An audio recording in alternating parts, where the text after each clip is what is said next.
If you thought you'd seen wild family drama, buckle up, because Stephanie Jenkins' real-life roller coaster is flipping all the switches, and every episode just keeps getting juicier.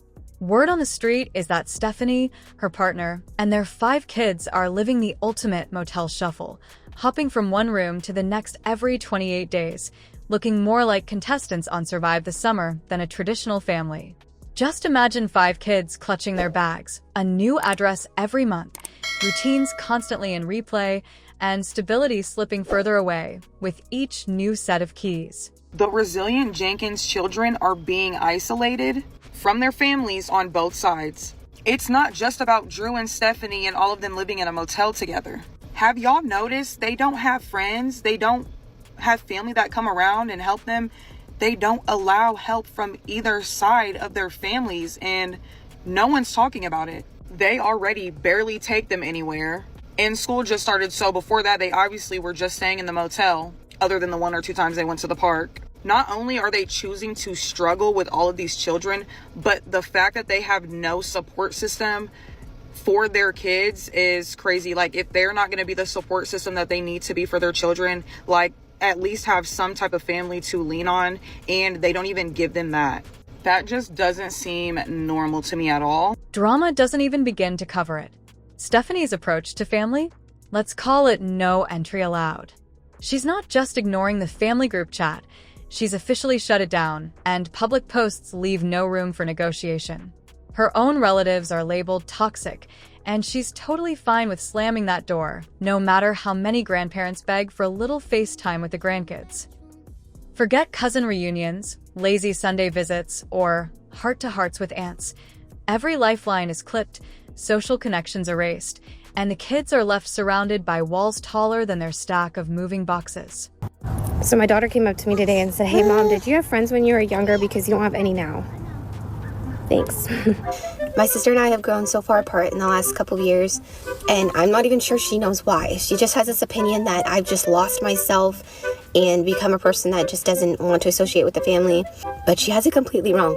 These past couple of years, I've gone through a tremendous spiritual growth and changeover. I don't know how else to put that. So I just kind of like, what is the point of waiting for the inevitable? Why not make the decision that we don't jive together? And it sucks. It freaking hurts like mad, because this is the family I grew up with. This is my sister. I mean, she was my best friend from birth, bro. You don't even know the depth of what you don't know, and you sit there judging. You know, the reality is I am probably close to halfway through my life and still don't have friends. So I'm kind of feeling like maybe it's just my reality that I'm not gonna have friends. And what about her partner? He's not winning any awards for family unity either. In his world, keeping relatives far away is basically a lifestyle. He claims that old wounds and trauma demand space, but his own sister is out here saying he dropped out of the family scene by ditching his first son, not because anyone chased him away. It's like a soap opera showdown. 2 dramatic tell-alls, no happy family credits. To me, raising daughters when I have zero confidence is freaking hard. I'm trying to raise daughters who have confidence, who believe they're beautiful, who know they're smart, who, want to rock whatever outfit they want and have confidence to go out the house, and anxiety doesn't keep them in the fucking house. That is so hard when I am zero confidence and have anxiety that just rules my fucking world. And I mean, I love my partner and I don't want to say nothing negative about him, but... Wait a minute, Stephanie, you wouldn't want to say what about King Daddy Drew? It wouldn't hurt him to say he has appreciation for me every now and again, to tell me that he finds me attractive, but that just seems like it's fucking vinegar on his tongue or something. No, not King Daddy Drew. So I gotta know, is there other women who can relate to this? Does your man not ever tell you you're attractive and you just kind of have to assume he's still attracted to you? On the kid front, it's bleak. That summer diary is empty, except for one lone, wilted playdate that'll probably end up as a legendary family anecdote someday. Errands, usually code for boredom, become their main outside adventure, but these trips are covered in whispers about shadowy stalkers lurking on the street. Rumor alert. These stalkers are never caught on camera, but their phantom presence is always the handy excuse to bail on anything remotely fun or normal. want is to provide the life that your kids deserve, yet you won't go get a job. You and your man will not go get a job and provide that life that they deserve. You would rather live in a hotel with your 5 children. You knew prior to being evicted that you were going to be evicted. And what did you do? You ignore everybody. You ignore everyone telling you to prepare. And then you're getting mad at the resources that can't help you because you waited until the last minute to ask for help. And when I say that y'all would rather live in a hotel, let's think about it. Y'all are making money from this app. You have sub-only content. You have sub-only content on Instagram. You're making a lot. Speaking as a creator myself and how much I make on this app, there's no way that you're not making money. And when you are making money from social media, you should be using that for your family. Not to go to Target, not to go shopping. When you are going through tough times, you should be handling that responsibly as a mother and as an adult. When people see you going to Target while you're living in a hotel, washing dishes in a fucking bathtub, yeah, people are gonna fucking talk about you. School? It's a guessing game. Will today be back to class time, or are the kids destined for another lesson in how to multiply while the hotel Wi-Fi slows to a crawl and your little brother's coloring on the homework? Homeschooling in a motel room is a plot twist nobody asked for, complete with missing supplies and distractions around every corner. And when it comes to healthcare, Stephanie's formula is strictly DIY. Google diagnoses, home hub remedies, all bundled with speeches about privacy whenever anyone asks why the kids haven't seen a pediatrician for weeks. If something actually needs real treatment, the answer is not today and a quick change of subject. Turn up the heat because Stephanie's social media isn't cooling down. Her captions, think bold statements about superior genetics and quirky, beastly babies, are getting viewers fired up, fueling midnight debates in the comment section about what's really going on behind those posts. Are these awkward jokes? Backhand shade? Nobody can agree, but everyone's hungry for more. Let's not skip Grandma's power move. She rolls up with the offer of a safe, steady home for Stephanie and the kids. No drama, no strings, just a real chance at normal. Stephanie? She swerves away, refusing help and doubling down on her motel hustle instead, claiming it's all about peace. I have a new grandbaby who I've only seen on social media when other people post videos of my grandbaby. The whole situation is heartbreaking and I have no other words to say about it. But I've been asked, and I've decided just to at least clear the air a little bit. Anyhow, I am here for Stephanie. But make no mistake, I have absolutely no room in my heart, in my home, or anywhere in my, I just can't even go there. Drew's not welcome here. He's not welcome here. That choice leaves bystanders clutching pearls and wondering if stability is simply off the table for good. And just when the crowd thinks there's a chance for change, who walks in? The court, slap bang in the middle of the plot, restoring visitation rights and serving up chaos, all because, apparently, the issue was keeping Grandma out rather than safety in. Can you get off my freaking shit with that? Please. I'm so tired of that. There's nobody... He's not trying to be freed from anybody.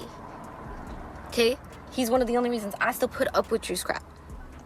It's because I low-key wonder what kind of parenting that child's gonna end up with without me in the freaking picture. Mind you, someone was absent for so long until social media was an interest in the matter.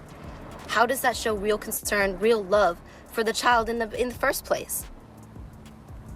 I was here by choice. I've done everything for the kid by choice. I've been here. I've made sure he gets to the doctor. I take care of communication with the teachers. I've done said all this crap. So it isn't me who needs to keep seeing all these freaking comments. I love that kid with my whole soul. And like I said, he's one of the only reasons I put up with shit as long as I have. Meanwhile, in live stream land, the gentle parenting brand takes a beating when dad's caught on camera, dropping swear words and yelling at the kids mid-broadcast. If that's what happens with the world watching, what does private life look like when the doors are closed? Line them up, and suddenly we're not talking a few quirky family feuds or dramatic live stream rants. Nope, this is a fortress. Kids stuck inside with almost every lifeline snipped and the moat flooding fast. The tea gets hotter. Schools raise eyebrows, doctors are ghosted, even courts are quietly clocking what happens when the safety nets start vanishing one by one. Is Steph just about her own peace? Or is she pulling up higher walls every time someone offers real help? Check the receipts. Turning down grandma's offer of safe housing, keeping both family branches in timeout, blocking mom-in-law until the court swings in and says enough is enough. Outings? Blink and you'll miss them. Stories crop up, sure, but always thin and always spun with a mystery edge.